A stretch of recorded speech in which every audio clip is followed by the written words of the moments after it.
আসসালামু আলাইকুম। শিমলি বলছি, চলে আসলাম নতুন আরেকটি ভিডিও নিয়ে। আজকে এখানে আমি ডিম রান্না করব এবং ডিমটা আমি একদমই অন্যরকম করব। আর ডিমটা আমি চাকচাক করে কেটে নিয়েছিলাম আর এর মধ্যে একটু সয়া সস দিয়ে দিলাম। সয়া সস দেওয়ার পরে ডিমটা ভালোভাবে উল্টাই দেব। ভালোভাবে উল্টানোর পরে এটা যাতে আস্তে আস্তে নাড়াচাড়া করতে হবে, ডিমের কুসুমটা যাতে একদমই ভেঙে না যায়। আস্তে নাড়াচাড়া করলে ডিমের কুসুমটা বেরও হবে না এবং সুন্দরভাবে একটা কালার চলে আসবে। ঠিক তখনই নামিয়ে ফেলবো। এখানে আমি তেল নিলাম, তেলের মধ্যে 3 রকমের ক্যাপসিকাম দিয়ে দিলাম, তার মধ্যে পেঁয়াজ কাঁচামরিচটাও দিয়ে দিলাম। দিয়ে এটাকে ভালোভাবে নাড়াচাড়া করে নেব। নাড়াচাড়া করার পরে একটুখানি নাড়াচাড়া করার পরে কিছু মশলা দিয়ে দিব।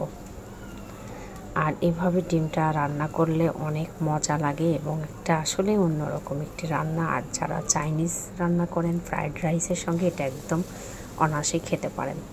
আমি এখানে সয়া সস, তারপরে আদা রসুন বাটা, ধনিয়া জিরা গুঁড়াগুলো সামান্য সামান্য করে দিয়ে আর শাহি জিরা, কালো যে জিরাটা ছিল ওটা দিয়ে দিয়েছিলাম। দিয়ে এখানে চিলি সস না দিয়ে আমি গ্রিন চিলি সসটা দিয়েছিলাম, রেড চিলি সসটা আমি দিইনি।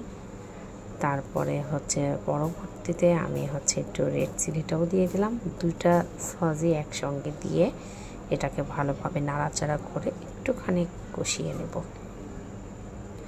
এটা যখন মশলাটা একদমই সুন্দর একটা ফ্লেভার চলে আসবে, ঠিক সেই সময় আমি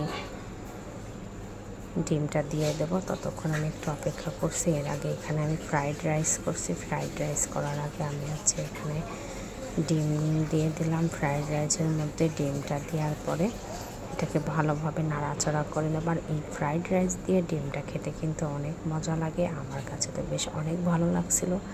আপনারাও একবার ট্রাই করে দেখুন, অবশ্যই ভালো লাগবে। এখানে আমি আলুর চাক করেও ভেজে নিয়েছিলাম, কারণ আলুর চাকটাও ফ্রাইড রাইসের সঙ্গে খুবই ভালো লাগে। আর এই আলুর চাকটা ভাজার সময় আমি কিন্তু একটু কর্নফ্লাওয়ার দিয়ে সব মশলা, হালকা পাতলা মশলা দিয়ে একদমই মাখিয়ে রাখছিলাম। তারপরে এটা আমার হয়ে গেল। আর এখানে একটু চিকেন ফ্রাই করছি, কারণ আমি এইগুলো যা যা রান্না করছি সব কিছুই ফ্রাইড রাইস দিয়ে খাবো এই জন্য। আর ফ্রাইড রাইসের সঙ্গে যা যা খাবারগুলো চলে সেগুলোই আপনাদের সামনে তুলে ধরলাম। চিকেন ফ্রাই করতে গেলে আসলে একটু ধৈর্য ধরতে হয়, না হলে পরে একটু নাড়াচাড়া না করলে পরে আবার লেগে যায়, একদিকে এবার বেশি হবে কম হবে। এই জন্য একটু চুলার তাপটা দেখে সুন্দরভাবে নেড়ে দিলে এবং অনেক ভালো হয়। আজকের মতো এখানে বিদায় নিচ্ছি। আপনারা সবাই ভালো থাকবেন। আল্লাহ হাফেজ।